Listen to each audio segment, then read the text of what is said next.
Olá a todas e todos. Eu sou Pedro Augusto e esse é o canal Cidadão Cidade. É com muito orgulho e satisfação que nós temos a possibilidade de ver aqui nesse canal as faces da arte, todas as suas possibilidades. E nesse momento de pandemia e a necessidade de isolamento social, mais do que nunca as artes tornaram-se presentes nas nossas vidas, seja ela em qual linguagem for, seja através de seriados, através de filmes, música, através da arte da comunicação, ou através da própria arte do encontro, mesmo que à distância, nós redescobrimos, de certa forma, o poder, inclusive, da palavra. Afinal de contas, quando a gente conta com uma câmera na nossa frente, uma ideia na cabeça, a nossa palavra é aquilo que a gente tem de mais poderoso, é a forma de comunicar, de dizer, olha, estamos todas e todos juntos aqui nesse momento, e temos o nosso melhor para poder apresentar de alguma forma ou de outra. Portanto, poder falar de arte aqui é uma grande satisfação e é uma razão pela qual o Cidadão Cidade existe. Primeiramente, eu gostaria de agradecer pela sua presença aqui, Gersi Macari. Afinal de contas, como eu sempre digo, aquilo que a gente tem mais de precioso é o tempo. E é isso que o senhor está nos concedendo aqui hoje, além da possibilidade de poder saber sobre a sua história, sobre a sua arte, o seu trabalho, a sua contribuição e seus olhares a respeito da própria arte, nesse período que a gente está vivendo, inclusive, nesse contexto. Então, eu gostaria de agradecer a sua presença aqui e dizer que é com uma grande satisfação, um grande orgulho que eu recebo alguém que tem tanto a nos ensinar, e, na verdade, eu poderia tranquilamente me retirar aqui da entrevista e deixar só o senhor contando a sua história, falando a respeito de toda a sua contribuição artística, e que eu não faria a menor falta, mas como eu quero só entrão, e nossa live, nossas regras, então eu estou aqui para participar um pouquinho aqui também. Muito obrigado pela sua presença. Eu gostaria de pedir para o senhor se apresentar para o nosso público, por gentileza. Pedro Augusto, muito obrigado pelo convite. Eu estou honrado por conta disso, porque não é a todo instante que o artista tem possibilidade de se manifestar. Não basta ele pintar a sua tela, mostrar em público, mas ele também precisa falar, se expressar e atingir outros públicos. Então, essa é uma oportunidade ímpar para mim e é um momento honroso. Eu sou Gersi Macari e resido aqui em Valinhos há 50 anos, não nasci aqui, eu sou importado, estrangeiro, portanto, nascido em Santa Catarina, lá na capital chamada Uruçanga. Todo mundo deve concordar comigo que Uruçanga é a capital de Santa Catarina, senão eu vou ficar muito bravo aqui. Mas logo, muito cedo, eu me transferi para outra capital muito importante lá no Paraná, chamada Francisco Beltrão. Todo mundo deve concordar também que Francisco Beltrão também é capital do Paraná. E eu vim cair aqui em Valinhos, outra capital, capital do Figo Roxo, e aqui estou desde a década de 70. Muito bem, então, isto posto, eu fico à vontade, eu fico à disposição sua, Pedro Augusto. Você precisa me conduzir, porque se você deixar, eu falo para os cotovelos, e aí não há tempo para contar tudo o que eu já aprontei, o que eu já fiz, o que já aconteceu, o que eu inventei, enfim, as tantas bobagens, as tantas coisas razoáveis, mais ou menos, que eu fiz pela vida fora. Qual que é dessas memórias que o senhor tem a mais antiga, assim, que mais lhe remete à infância, onde tudo começou e que de alguma forma talvez tenha trazido a ser esse artista que o senhor é hoje? Você fala assim, desde a minha tenra idade? Sim. Qual que é a primeira coisa que o senhor se lembra e que certamente faz parte desse caminho que conduziu o senhor a ser esse artista que é hoje? Qual que é essa memória mais antiga? Eu deveria ter cerca de 3 anos e meio.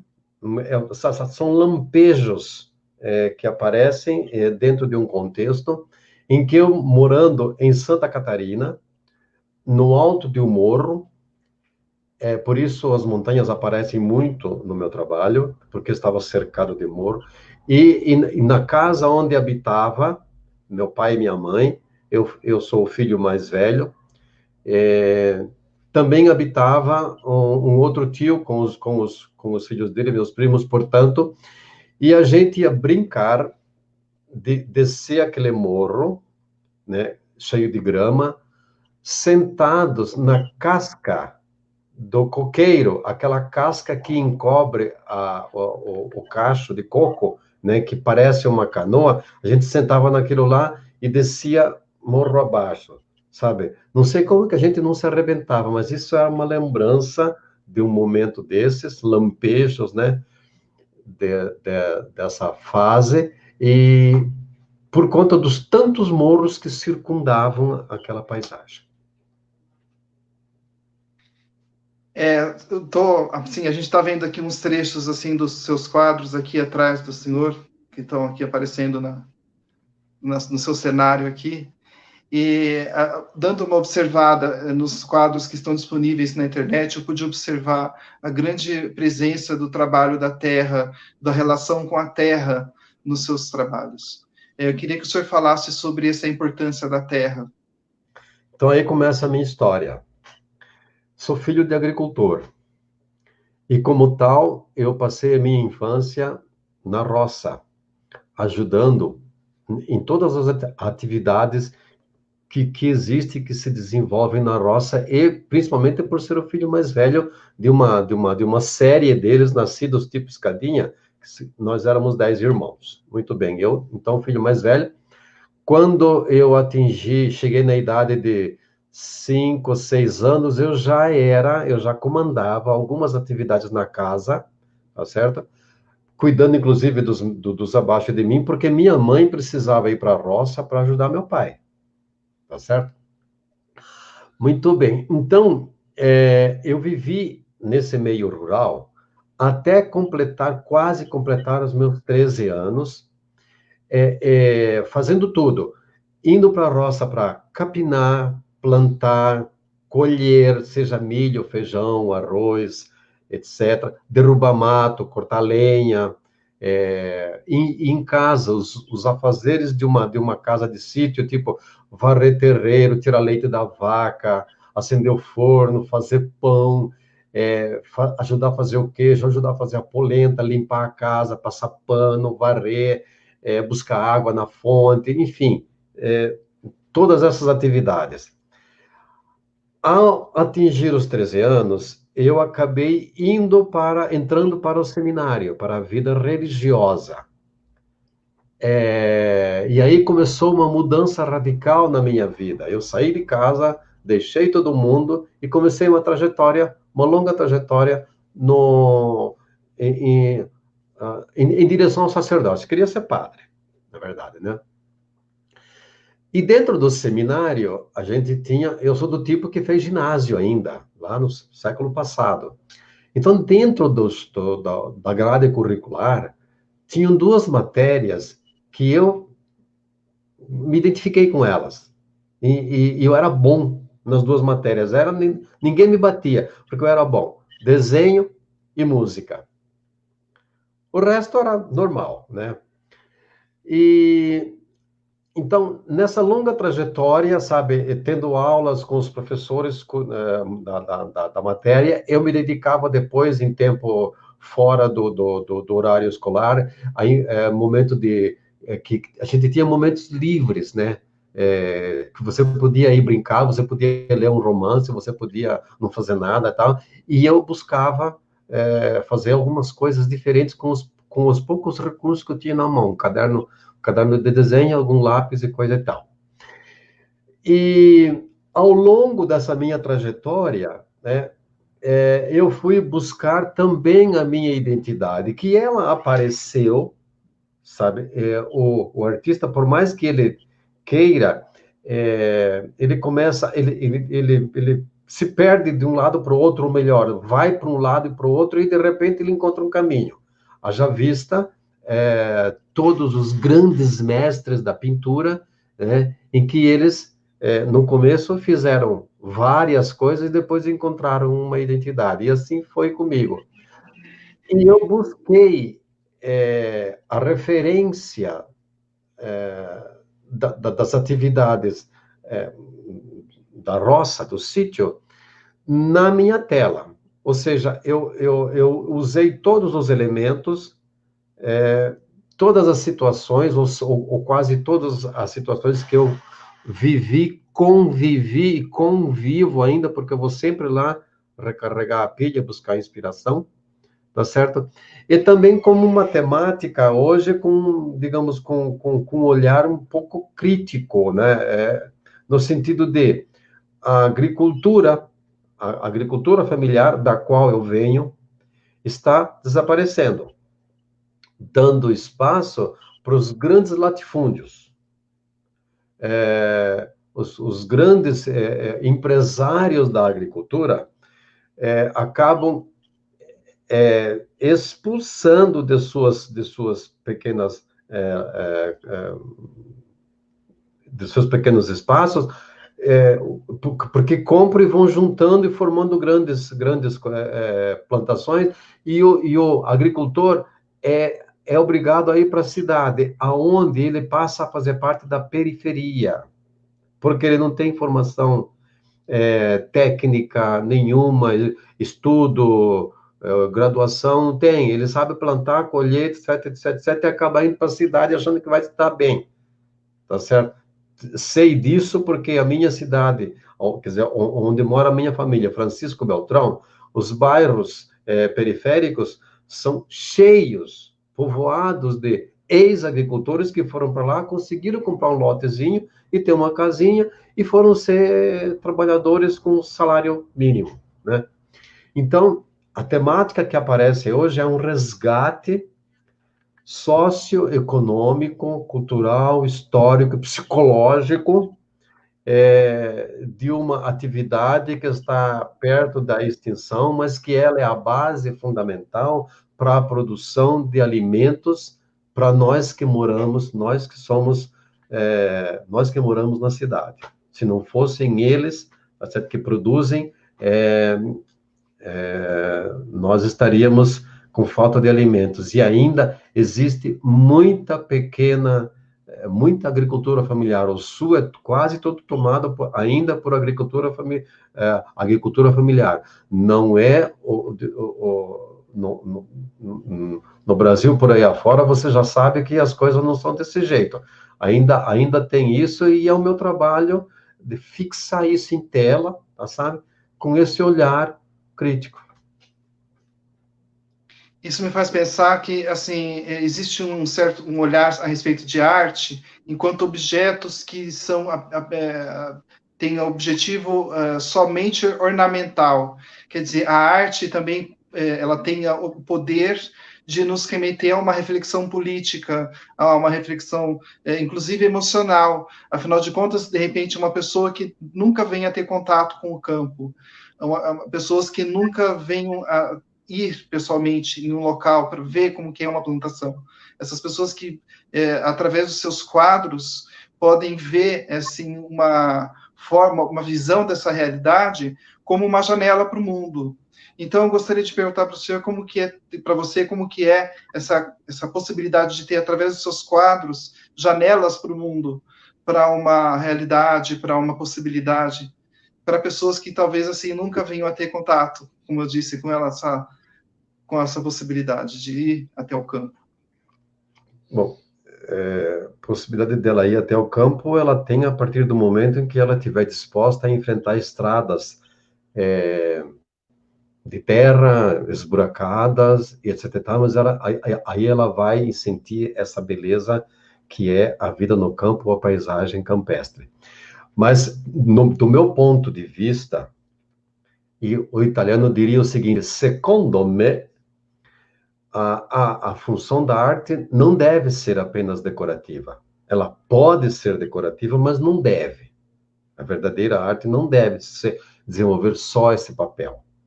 Ela tem que ser assim, ela tem que ser picante. Até vou usar uma expressão que um crítico de arte poderoso, chamado Oscar D'Ambrosio, fez um vídeo fazendo uma comparação entre a degustação do gengibre e a arte. O gengibre, num primeiro momento, quando você saboreia, ele incomoda o sabor, mas aos poucos você vai sentindo que ele dilata seus vasos, né? Ele tem um sabor picante e acaba ficando saboroso. Ele falou assim, a arte tem que ter esse papel. Não pode ser apenas uma narrativa fotográfica. Eu vejo um lírio do campo, vou lá e pinto o lírio do campo. Mas qual é a função de você pintar o lírio do campo? Vai lá e faz uma foto, tá certo? Faz uma foto jornalística, você registrou.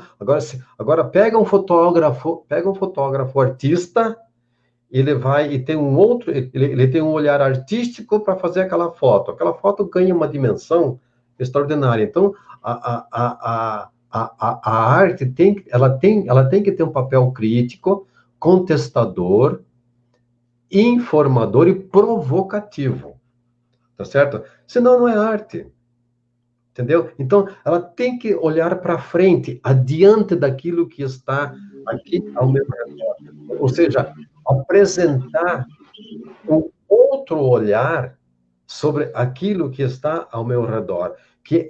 Por isso nós somos chamados de artistas, porque temos que fazer esse papel. Quem não se preocupar com isso é apenas um ilustrador, tá certo? Para isso tem a máquina fotográfica. Então, a partir do momento em que a máquina fotográfica veio, modificou o papel do artista. Haja vista que lá em 1840 aconteceu a ruptura dos artistas, dos jovens artistas que estavam caminhando pelas artes e romperam, se revoltaram contra a Academia Francesa, que era o que determinava tudo que deveria ser feito. E daí a gente conhece hoje aqueles jovens rebeldes, né, de pouca expressão, não tem importância nenhuma, um tal de Renoir, Monet, Manet, Degas, Paul Cézanne, sabe, esses artistinhas aí. Eles provocaram essa revolta.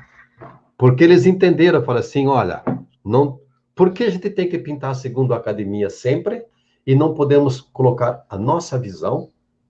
Então, cada um desses que eu citei acabou criando vários segmentos, né, dos N-ismos que nós temos aí. Impressionismo, expressionismo, futurismo, pontilhismo, não sei o quê, ismo, sabe? Chegamos ao dia de hoje.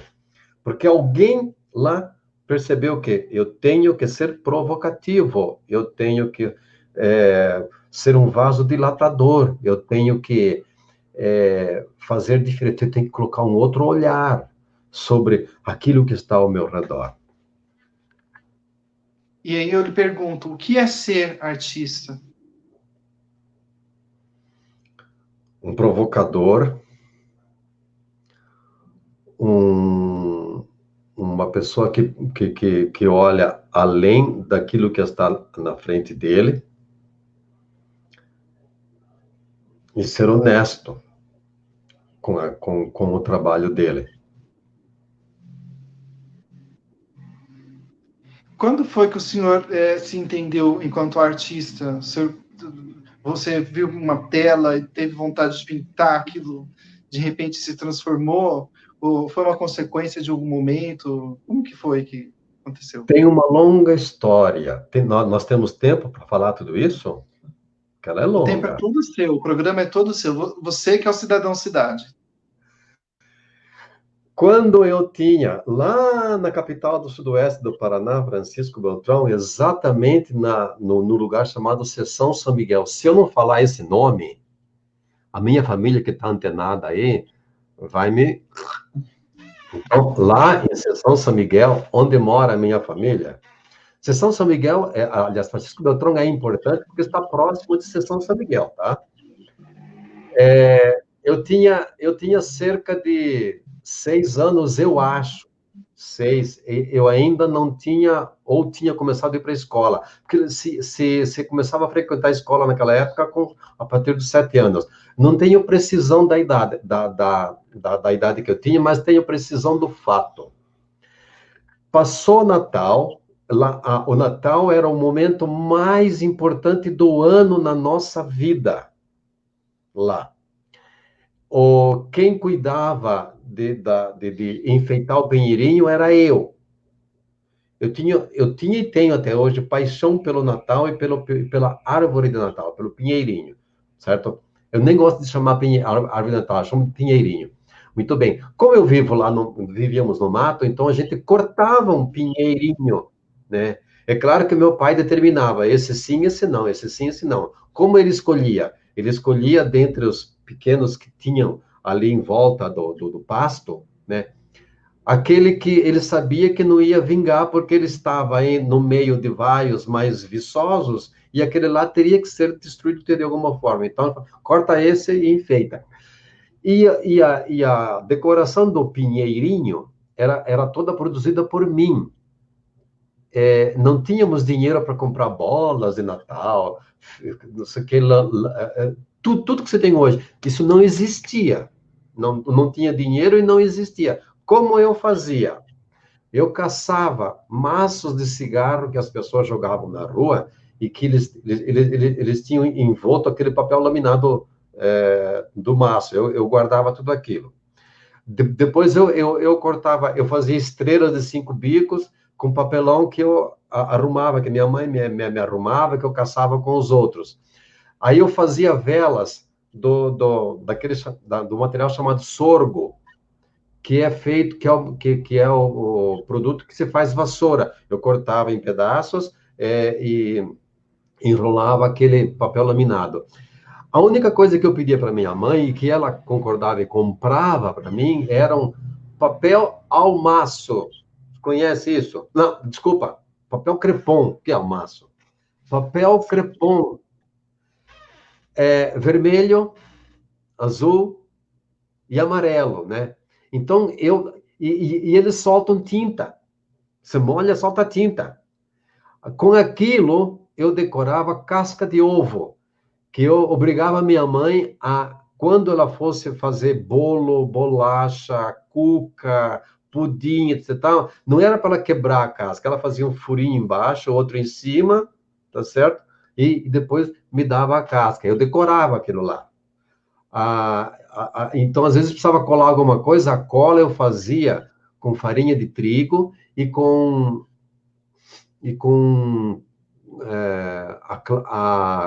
a clara do ovo. Dá para fazer cola. Num desses natais, eu recebi a visita de uma prima, os pais dela moravam próximos também, ela tem a mesma idade que eu, me esnobando o presente que ela ganhou. Sabe o que era o presente que ela ganhou? Esnobando o presente que ela ganhou e mostrando o que ela tinha produzido com aquele presente. Ela ganhou uma caixinha de lápis de cor, daqueles pequenos, meia dúzia. Não sei qual é a marca, se era Faber-Castell ou não, na época, mas era meia dúzia, pequenininho, pequenos, né? E ela desenhou o quê? Um pinheirinho. Era uma haste reta, vários traços laterais e pintados assim, né, com verde. Depois ela colocou riscos vermelhos, amarelos, tal, e coloriu aquilo e me mostrou. Aquilo me impressionou tanto que quase 70 anos depois eu tenho nitidamente a imagem na cabeça. Eu tenho isso claro. E aquilo me deixou tão impressionado que eu enchi tanto o saco da minha mãe que para ela me comprar também meia dúzia de lápis de cor, e ela comprou. Aí é um outro momento agora que eu me lembro na escola, na escola rural, a gente só tinha aquilo lá.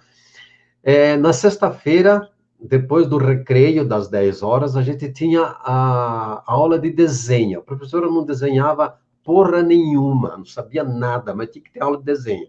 Então, cada um fazia o que queria. Eu curioso que eu sempre fui, via os riscos, ou seja, os projetos que a minha mãe utilizava para bordar lençóis, fronhas, toalhas, sabe? Era hábito. Minha mãe era uma boa bordadeira, tá certo? E minha mãe tinha habilidades também com manuseio de lápis, de cor, essas coisas.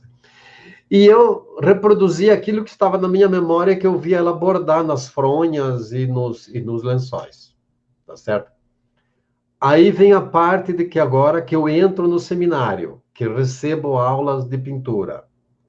O meu primeiro professor foi um holandês, um padre holandês, e que ele começou a nos ensinar como transferir para o papel uma imagem que você tinha, né? Uma imagem transferir para o papel usando o método do quadriculado. Processo esse que eu utilizo até hoje para fazer os meus projetos, né? Então, no seminário lá de Santa Catarina, onde eu estudei por 5 anos, a gente tinha aulas regulares, mas nada de especial. Terminado esse período do seminário lá de Santa Catarina, a próxima etapa do seminário, era no outro seminário, da mesma congregação, era aqui em Pirassununga, onde eu estudei também por 3 anos e fiz o curso clássico. Acontece que em Pirassununga era o encontro, a reunião de seminaristas de outros seminários menores. Nós do Sul, a turma de Itajubá, a turma de Muriaé, aqui de Minas, então juntava tudo, sulista com paulista, com mineiro, com algum carioca, com Espírito Santense, com maranhense, era uma miscelânea de cultura e de jeito de costumes, que era uma coisa gostosa também, tá certo? Acontece que nesse seminário eu dou de cara com colegas seminaristas na minha frente, já pintando maravilhosamente bem para o conhecimento que eu tinha. Ou seja, eu não sabia nada, eles sabiam um pouco mais do que eu, e para mim era uma coisa maravilhosa. Muito bem. E tinha um quartinho que o seminário designou. Este local aqui é de uso dos artistas, de quem quiser pintar. Tá certo? E lá eu também comecei a fuçar um pouco mais, com mais coragem, e vendo os outros, eu mais olhava do que fazia. Os outros, como eles faziam. Tá certo? Um deles tornou-se um grande artista, amigo meu, sou fã dele, ele é meu ídolo, Genésio Fernandes, mora lá em Itajubá, pinta pacas, né? E ele já era bom naquela época, então ele manteve essa trajetória. E eu também, andando, a gente tinha mais liberdade lá no seminário, lá de Pirassununga, do que em Ibicaré. A gente podia andar pela cidade de sábado à tarde, domingo, era livre. E eu encontrava os famosos artistas que pintavam na praça, na rua, na calçada, sabe? Eu perdia a hora, ficava lá, olhando, encantado. Aí, quando eu saía de férias, né, eu tinha que sair de Pirassununga, pegar um ônibus para São Paulo um para Curitiba. E aí, de Curitiba para ir para a capital de Francisco Beltrão, né, eu chegava de madrugada lá em Curitiba, tinha ônibus só à noite, eu ficava zanzando pela cidade de Curitiba e encontrava os tais ateliês abertos, eu ficava lá, o cara falava, pois não, o senhor queria alguma coisa? Não, eu queria só olhar, posso? Pode. Eu ficava vendo os artistas pintando. Muito bem. Terminou a fase de Pirassununga, fiquei 3 anos, vim para Valinhos porque era a terceira fase do meu estudo. Terminei o curso, o clássico lá, e aqui eu vim para fazer filosofia, morando em Valinhos, estudando em Campinas. Aqui encontrei um outro ambiente. Mas eu já pintava algumas coisas, e eu também já em Pirassununga, já comecei a pintar algumas paisagenzinhas, né, daquelas que você faz, né, todo mundo começa, e vendia para as beatas, né, Então, tudo que eu pintava vendia. Não me lembro o valor, não me lembro nada. Eu sei que com aquele dinheirinho eu me virava. Eu não precisava pedir para o meu pai. Então, eu comprava. Então, era o auge. Imagina, você era o auge da Jovem Guarda. Então, comprei camisa de gola alta, cortada, comprei calça, boca de sino, comprei sapato de salto alto de camurça para colocar para usar sem meia, cinto largo, deixei crescer cabelo, barba, essas coisas, né? Coisa de jovem guarda. Mas com o meu dinheiro, relógio com pulseira larga, com o meu dinheiro, eu não tinha coragem de pedir isso para meu pai. E aqui, chegando em Valinhos, foi a consequência. Em Valinhos, eu continuei pintando e as famosas beatas que frequentavam, não perdiam a missa do Padre Leopoldo e sabiam, viram as obras penduradas na casa, tal. Quem é pintando? A ele, tal, tal, tal. Me apresentaram a um grupo chamado Grupo Pesquisa 70.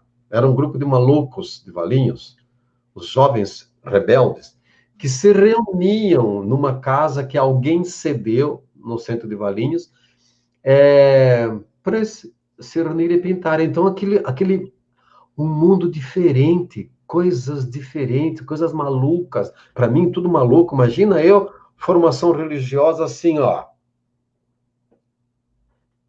quadrado, tá certo?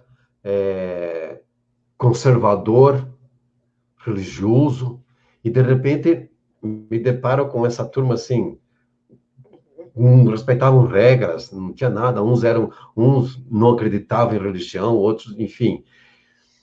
Aquilo começou a interferir realmente no meu modo de ver a arte. E o interessante é que alguém chegou para mim e falou assim, olha, por que você não vai estudar lá no Conselho Municipal de Cultura? A Prefeitura de Valinhos mantinha, à época, não existia Secretaria de Cultura, não tinha nada, mas tinha um Conselho Municipal de Cultura. E alguém falou assim, vai lá, vai para tal lugar assim, assim, assado. Eu fui e conversei com a secretária do curso tal, se tornou grande amiga minha, me apresentou ao professor, meu saudoso e querido Sebastião Guimarães. Sebastião Guimarães era um mega desenhista, um baita professor, boêmio pra caramba, doidão, né? Mas um baita artista. Quando eu fui conversar com ele, ele falou assim: então tá, traga aquilo que você fez para eu ver. Eu levei meus quadros maravilhosos, tal, não sei o que lá, meus desenhos, né? Ele olhou, não falou nada, claro que estava uma porcaria, mas ele ficou quieto e falou assim: agora você vai parar com tudo, nós vamos começar a desenhar, começar do zero. Compra um caderno de lápis, um caderno, tal, assim, assim, lápis, tal, borracha, papai vem. E eu comecei com ele do zero. Desenhar mão assim, tal, o rosto, o nariz, olho, boca, corpo humano, agora você vai desenhar com giz pastel, agora você vai fazer isso, agora você vai pintar. E pintar, muito bem, isso e era um processo acelerado, porque eu tinha fome de aprender. Foi aí que, foi então que ele começou a falar assim, agora você vai pintar tela. Muito bem. O que que eu fui pintar? Eu fui copiando outros artistas, né, de renome, os grandes aí da época do impressionismo. Então, eu ia pintando, né? E ele ia corrigindo e me explicando, assim, assim, assim. Aí acontece um fato engraçado, mas que me deixou muito puto com a atitude dele. Eu já estava completando 2 anos de instrução. Eu estava pintando uma paisagem de Ouro Preto, copiando uma paisagem de Ouro Preto, mas eu caprichei tanto naquela paisagem que estava perfeita. Era copiado de folhinha, né? Então, caprichei, estava linda. Mostrei, professor, terminei. Ele olhou, tem certeza que você terminou? Terminei. Olha, trabalha um pouco mais, né? Tá bom. 1 hora depois, eu trabalhei, tal, tal, tal, tal, tal, tal, tal. Falei, professor, para mim, tá perfeito. Ele chegou e olhou e falou assim, isso aqui tá uma merda. cara, é assim que se fala. Pô, tava perfeito. Ele quer ver como isso aqui vai ficar bom? Ele pega a minha palheta, o meu pincel e dá assim, pinceladinhas aqui, aqui, aqui, aqui, aqui, tá, tá, tá, tá, tá, tá. 5 minutos. Ele mudou a minha paisagem. Mas eu não entendi o que aconteceu. Mas ficou outra coisa. Eu demorei quase 20 anos para entender o que aconteceu naquele momento. Entender, eu entendi, eu tinha que assimilar. Porque ele não explicou, ele fez, tinha que explicar. Ou seja, a grande experiência dele, o grande olhar dele, com aquelas pinceladas que eu achei assim, coisa rápida, ele deu volume. Ele deu volume na paisagem, que ela estava assim, chapada, como se você estivesse colando alguma coisa.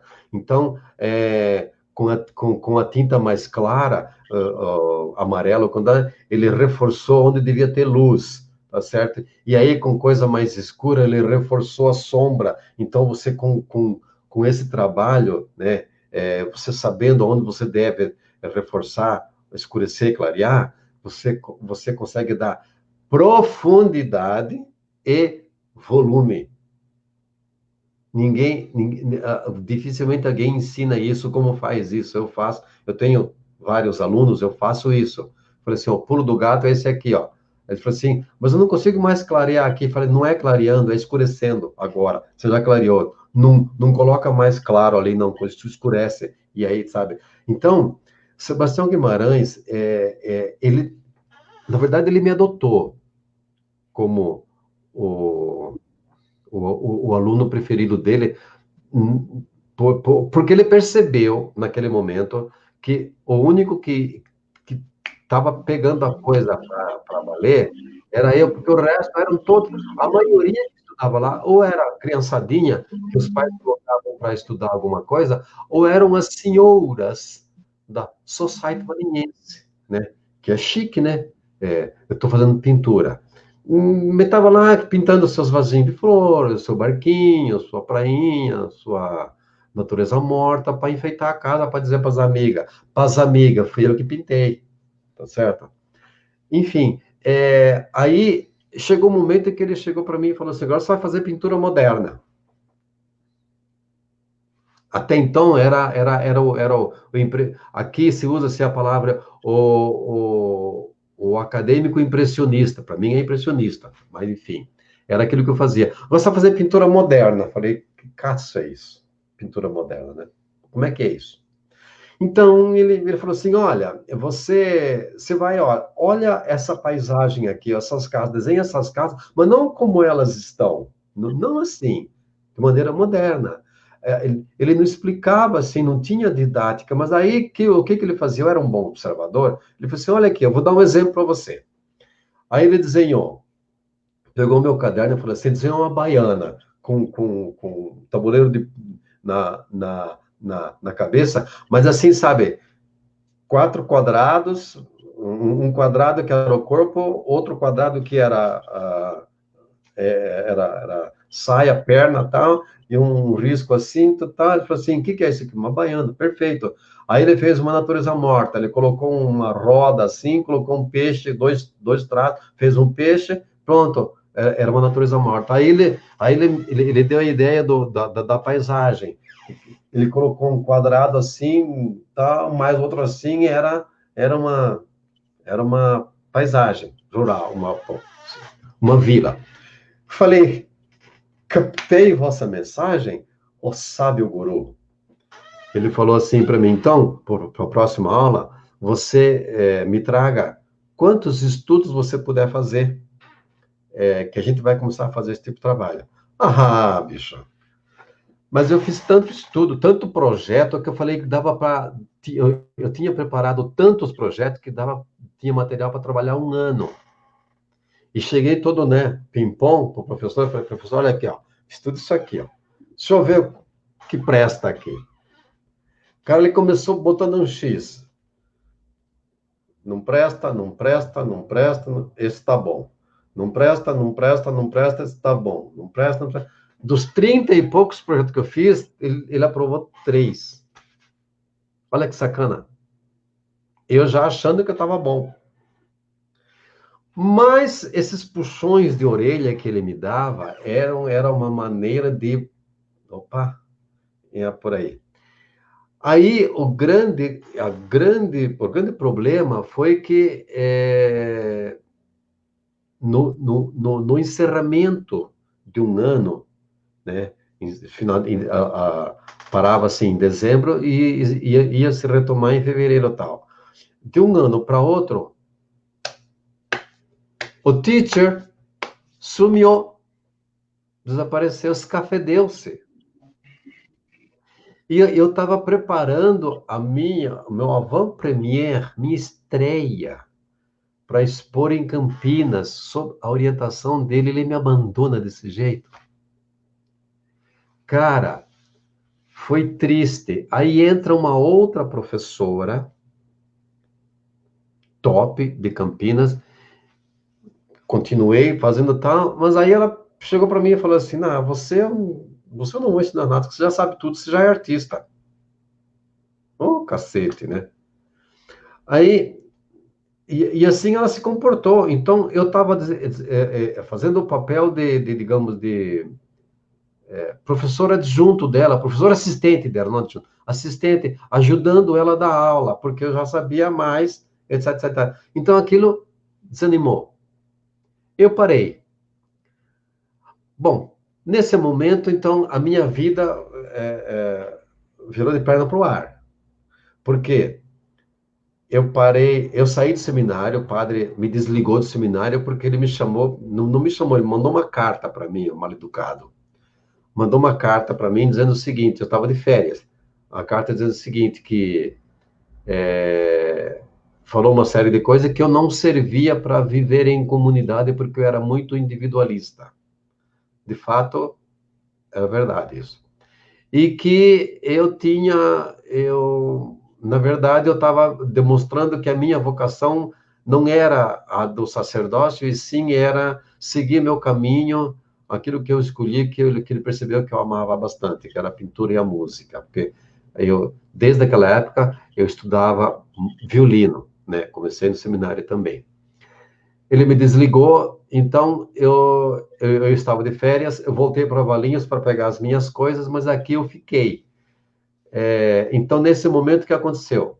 Mudou completamente minha visão de tudo, virei leigo, fui me juntar com os meus colegas ex-seminaristas que tinham montado uma república, comecei a trabalhar na iniciativa privada naquele ano, depois, no ano seguinte, eu prestei um novo vestibular, eu tinha feito filosofia até então. Prestei um novo vestibular e entrei para fazer comunicação na PUC. Eu sou um grande filho da PUC como você. Filho da PUC. E abandonei a pintura. Sabe? Porque eu trabalhava o dia inteiro. Estudava à noite. Tinha só fim de semana para me divertir um pouco e cuidar dos afazeres da escola. Então, a pintura ficou relegada em segundo plano. Aí, depois de 5 anos que se passaram, né, já tinha me formado, continuava trabalhando e tal, eu retomo a pintura, mas aí é um outro capítulo. Isso é um outro momento que depois, se quiser, eu conto. Deixa eu só aproveitar esse pequeno momento aqui para fazer essa pausa aqui para... Aqui, olha. A minha mãe, ela está colocando aqui, ó, Dilene Misses Vieira. Adoro os quadros dele. Quero um dia eu adquirir um para meu deleite. Olha só! Preço especial para sua mãe. Aqui, ó. Sandro Del Pires. O Gersi é uma grande inspiração para mim. Artista gigante do Brasil. Gostaria de aproveitar e destacar que o Sandro Del Pires é um artista também, um artista plástico fantástico. Eu conheço o trabalho dele, viu? Sigam, conheço. Eu conheço ele também. Ele é o autor do primeiro Salão de Artes Visuais de Campinas, e que, quando ele veio conversar comigo, nós tomamos um café junto, eu incentivei. ele sofreu muita crítica por causa daquilo, mas eu falei, não liga para os críticos não, porque os críticos são aqueles que não tiram a bunda da cadeira, tá certo? Então, é muito fácil criticar, fazer é mais difícil. E ele fez. Sandro, estou contigo. Sabe as palavras. Aqui, olha. A Marilda Eder, ela está dizendo aqui, a arte tem que provocar. O Fábio Silveira está dizendo, Gessi Macari é muito talentoso e adoro, além de suas pinturas, vê-lo tocar violino. Um artista. O Fábio tem Aqui, Fábio é continua. dono de uma rede de lojas de óticas, né? E há 2, 3 anos atrás, ele me contratou, veja só, eu sou tão bom violinista que o Fábio me contratou para tocar violino na frente da loja dele, no período de Natal. Mas eu ganhei uma gorda grana, com o grande cachê que ele pagou e mais as moedinhas que o povo passava e colocava no estojo do meu violino. Eu me senti o máximo, um Joshua da vida.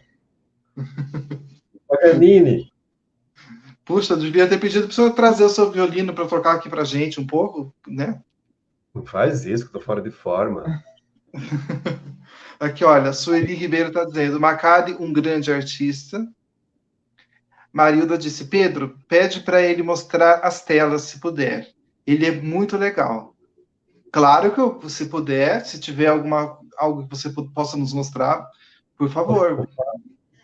O Fábio vai me ajudar aqui, a minha sorte é ter o Fábio aqui por perto, para me ajudar, ele vai, você escolhe. O Fábio colocou ali, eu comprei uma cota, só posso falar sobre a cota que ele falou, que ele mencionou? Claro. Essa pandemia, ela provoca reflexões e dá tempo de a gente fazer uma série de coisas. Então, claro que ela me atrapalhou profundamente nos meus projetos, que eu faço murais, dou oficinas, aulas, tanto de violino quanto de pintura, etc e tal, e, né, e fiquei sem esse tipo de coisa, porque artista aposentado, o valor da aposentadoria não paga as contas. Então, criei um grupo chamado Amigos, Ação entre Amigos. Criei uma série de santos populares. Os São Francisco da Vida, Santo Antônio, Santa Rita de Cássia, Nossa Senhora Sagrado Coração, Nossa Senhora das Graças, Desatadora dos Nós, São Benedito, e por aí afora, né? Eu fiz uma série e montei um grupo de pessoas que queiram comprar uma tela de um santo, né? Elas têm todas o mesmo padrão, e elas pagam parcelas pequenas de R$ 180 durante 12 meses. Cada mês, uma pessoa é sorteada para pegar a sua tela. Ou então, daquelas que estão prontas, ou então ela, na hora da formalização do acordo, ela me diz qual é o santo da sua devoção, né? E eu vou pintar uma tela do santo da devoção dela e pronto, sabe? Então, faltam 2 pessoas para completar o grupo. Por isso que ele falou assim, comprei uma cota, que vai começar a vigorar, entrar no ar, a partir de fevereiro. Tá. Bom, Então já está respondida aqui uma pergunta que minha mãe tinha feito aqui na linguagem reverente, alma de artista, o que é a cota? E aqui, está aqui, ó, o Fábio Silva está dizendo, está quase cover do Papai Noel com essa charmosa barba branca. essa barba branca, a ideia era eu trabalhar como Papai Noel. Eu quero trabalhar como Papai Noel. Só que eu disse que eu não quero ser Papai Noel igual a todo mundo, não. Papai Noel barrigudo. Não, eu quero ser Papai Noel fitness. Sabe o que é Papai Noel fitness? Enxuto. Eu estou quase enxuto. Tá vendo? Olha, tem quase mais, quase acabei com a barriga, para eu usar uma roupa fitness, moderníssima, tá certo? E andar pelos shoppings, pelas lojas, por aí afora, Papai Noel tocando violino. Nada de sentar no troninho, receber a criança. O Papai Noel pode até carregar um saco de bala nas costas, tocar violino, parar e dar uma bala aqui, depois sair tocando. Quero ser um Papai Noel diferente. Mas essa pandemia está muito assustadora, então vamos dar uma acalmada aí e num outro momento. Mas essa barba esteve bem mais comprida, né? Eu dei uma parada nela para ela ficar charmosa, justamente para fazer né? Para fazer a entrevista, né? Com charme. Mas para um próximo Natal, com certeza, a gente vai poder exercitar a arte do encontro, né? Vou fazer. Eu vou mostrar aqui. Isso faz parte daquele projeto do Santos Populares. Fica mais fácil fazer isso aqui, né? Os Santos Populares. Uhum. Que bela obra. Aqui, veja só, são as imagens e aqueles momentos mágicos que me chamam a atenção, sabe? No caso aqui, eu me baseei na minha tia, irmã do meu pai, muito devota, reza o terço, e etc e tal, e essas cenas são bacanas, eu resgato. Essa tela aqui, essa tela aqui, a minha mãe, eu tenho mãe viva ainda, viu? Completando quase 96 anos, e ela cuida da casa com todo o carinho. Claro que com essa idade ela não consegue fazer tudo, então ela varre, mas ela tem a ajuda dos netos, dos bisnetos. Aqui é um caso, ó.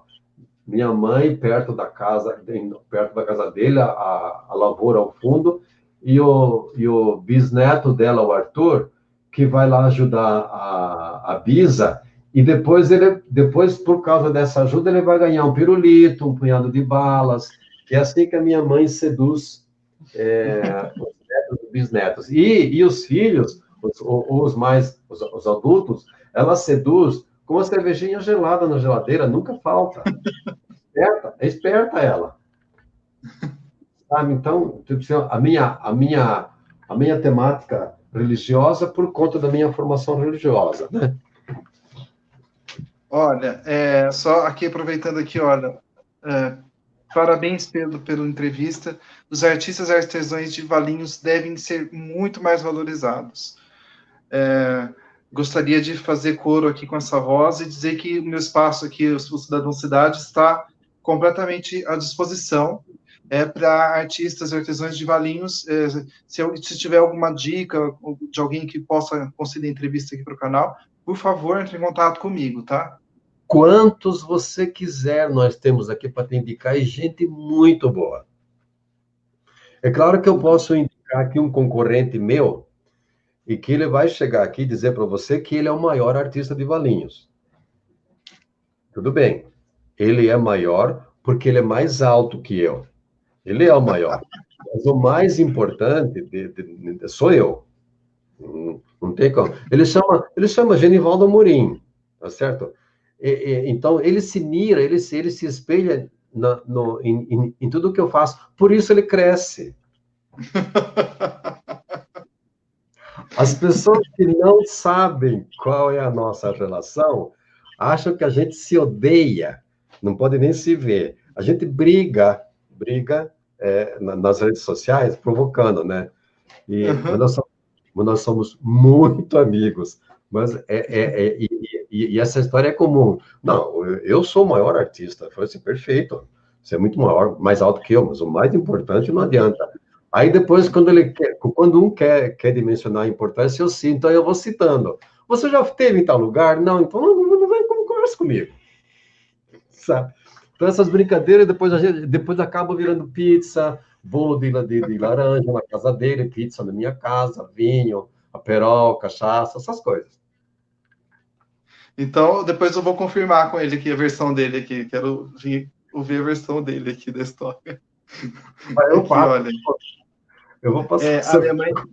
A minha mãe está dizendo que quer uma cota aqui. Pronto, se faltava duas, agora falta uma. Pronto. Aqui.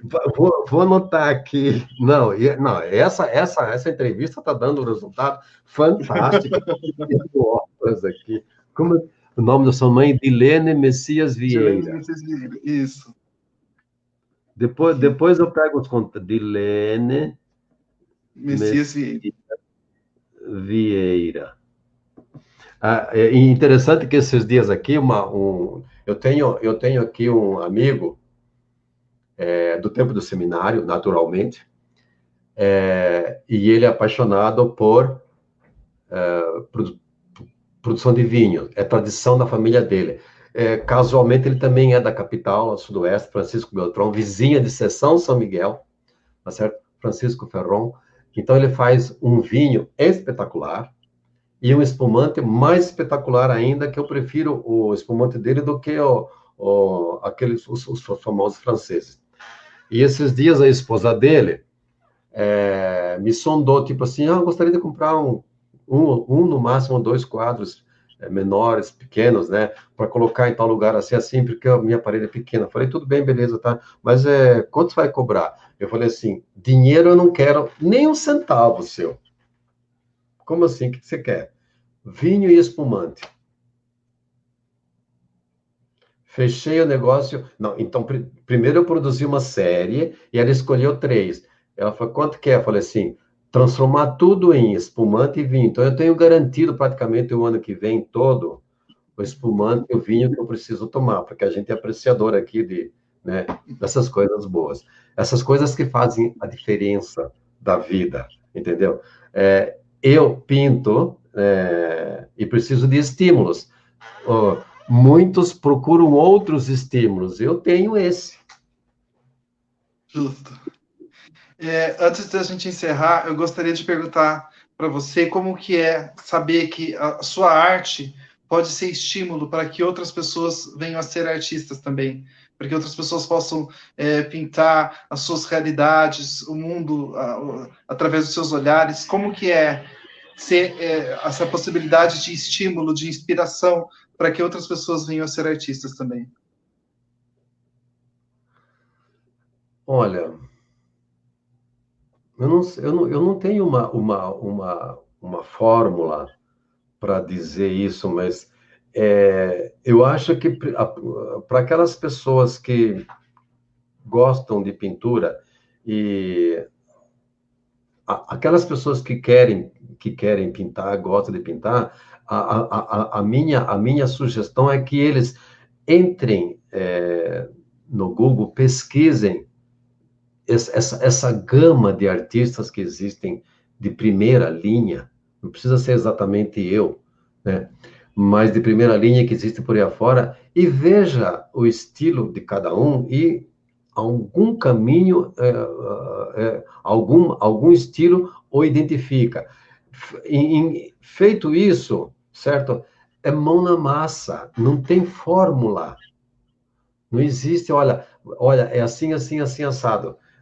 A coisa mais difícil para um artista é encontrar a sua identidade.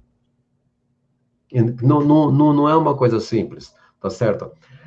A técnica, você aprimora, você evolui, certo? Técnica é ensinada.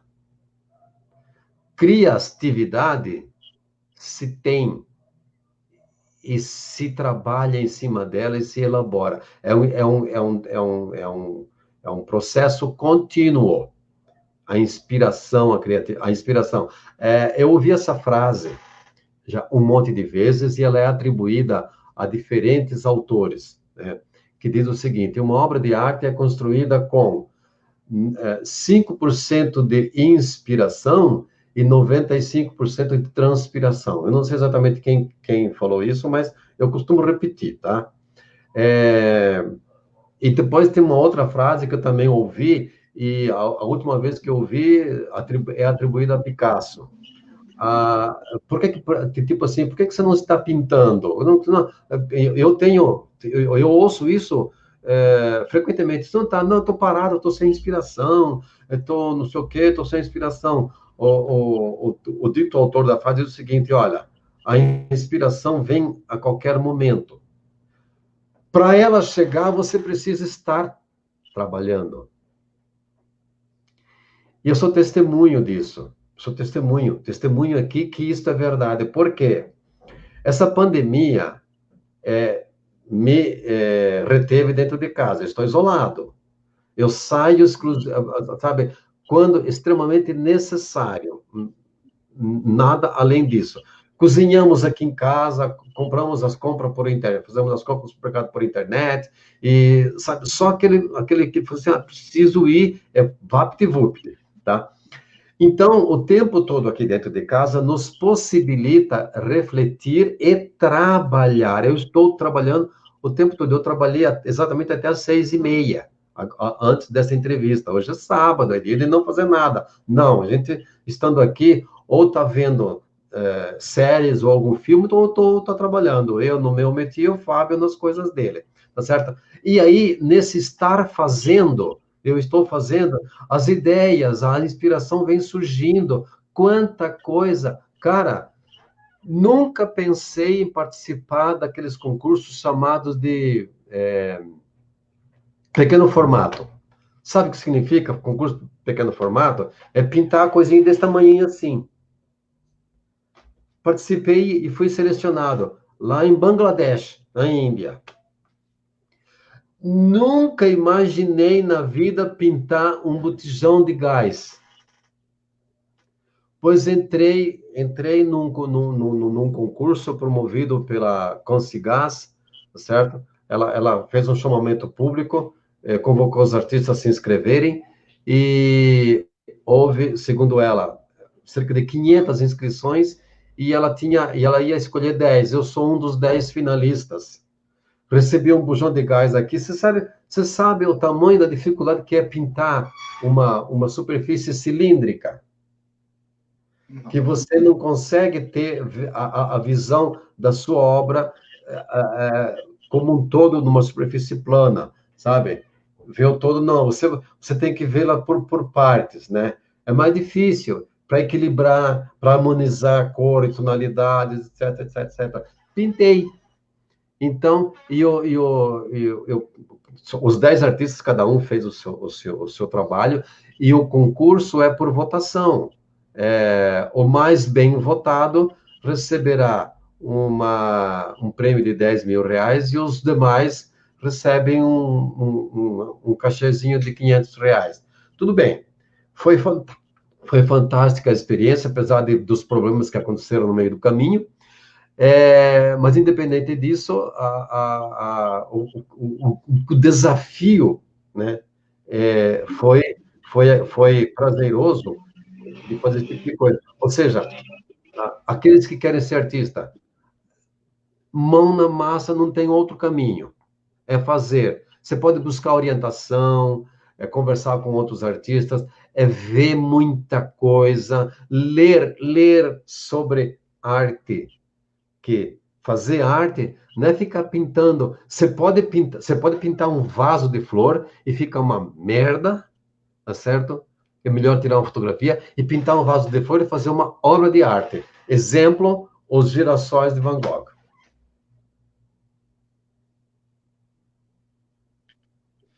Olha, gostaria de agradecer aqui a sua presença, dizer que foi uma aula, essa é daquelas entrevistas para a gente ver e rever, porque sempre vai ter um outro ponto de vista, sempre vai ter e assim como você falou sobre a questão da arte, dela possibilidade de ser provocativa, a sua presença aqui, as suas falas nos provocam a tirarmos esse artista que cada um tem dentro de si.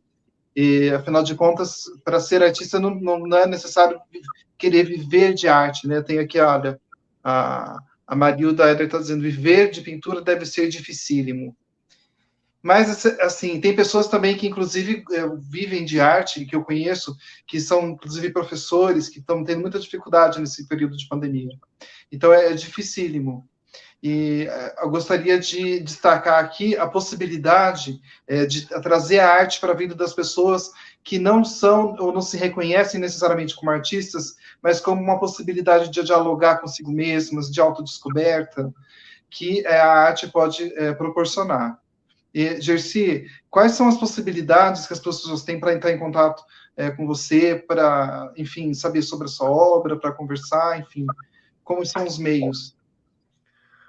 O meu celular, que também é WhatsApp, é um meio, eu posso falar ele no ar aqui? Pode, fique à vontade. O código é 19, o número é 99790 2901. Eu atendo quem quiser entrar em contato comigo. Outro caminho é pelo meu e-mail. Aliás, tem meu site, www.gersimacari.com.br. Lá tem o meu site, que tem um caminhão de obras lá expostas. Pode ser que em algum momento a pessoa tenha dificuldades de acessar, é que ele está em fase de reestruturação, certo? Para facilitar, tal, mas é essa entrada. Tem o meu Instagram, gersi.macari.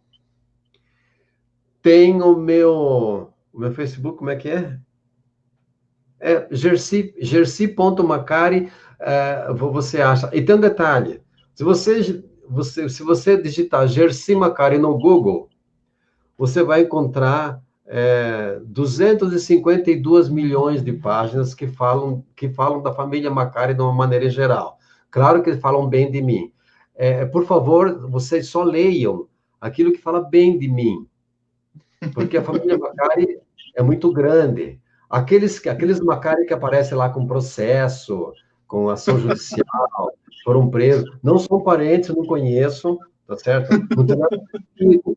Então, por favor, ó, eu só exerci Macari. Tá Lá no bom. Google tem muita coisa. Vocês entenderam, né? É isso aí. Perfeito. Muito obrigado pela sua presença. Obrigado a todas e todos que acompanharam aqui nossa entrevista. Foi excelente e até a próxima. Muito obrigado a você por essa oportunidade e obrigado a todos que se manifestaram, que estavam nos acompanhando.